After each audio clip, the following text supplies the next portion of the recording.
Good evening. We begin this hour 18 with a question many of you may be wondering. Will we soon have to prove we're vaccinated everywhere we go? Today, New York City announced it wants to know you're vaccinated before you can eat inside a restaurant or go to the gym.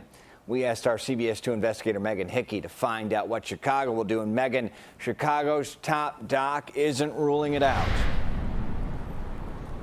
Right, Brad, she's not ruling it out, but she has no immediate plans. She talked about how New York City has been more open to the idea of a vaccination pass than many cities here in the Midwest, but she is applauding businesses here for stepping up and doing it themselves.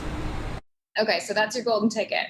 Yep, it's your golden ticket. Robin Lalonde showed off the green wristband sported by over 90% of the clients at her Westtown gym, Edge Athlete Lounge. We embrace our weaknesses. When the mask mandate was lifted for vaccinated residents, Lalonde asked people interested in working out without a mask to upload an image of their vaccine card online. So far, more than 250 clients have submitted their cards in exchange for a wristband. You really want to signal to those around you that, hey, you know, you're okay, I'm okay. It's all right that we're sitting 3 feet apart and having a discussion.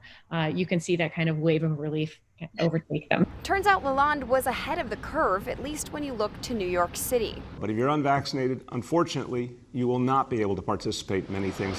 Where New York's mayor announced Tuesday the city will require proof of COVID vaccination for gym staff and customers, as well as restaurants and other indoor businesses. Can you touch on the threshold? Today we asked Dr. Allison Arwady if Chicagoans should be bracing for similar restrictions. Certainly we're interested in this. We'll be watching to see how this plays out, but we don't have a current plan to do something like that at the city level. Commissioner Arwady said they've been keeping a list of businesses across the city, like Edge Athlete Lounge, that have instituted a proof of vaccine requirement. Right now it's not public, but she said she would inquire about publishing it. I'm excited, frankly, for other businesses to adopt it. It's a really big decision to try to impose something like that on an entire sort of class of businesses. And my hope would be more that people who are taking COVID seriously would actually want to go to businesses that have made those decisions.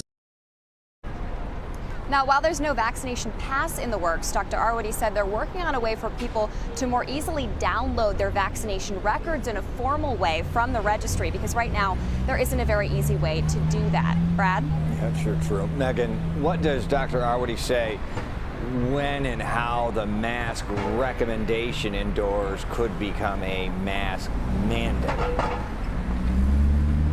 Right, so here in Chicago, we recently bumped up from that low transmission category to the substantial transmission category with about 234 cases a day. But today, Dr. Arwady said we'd need to be in that 400 case per day range for her to go back to mandating masks. Okay, quite a ways from that. CBS 2 investigator Megan Hickey, our thanks.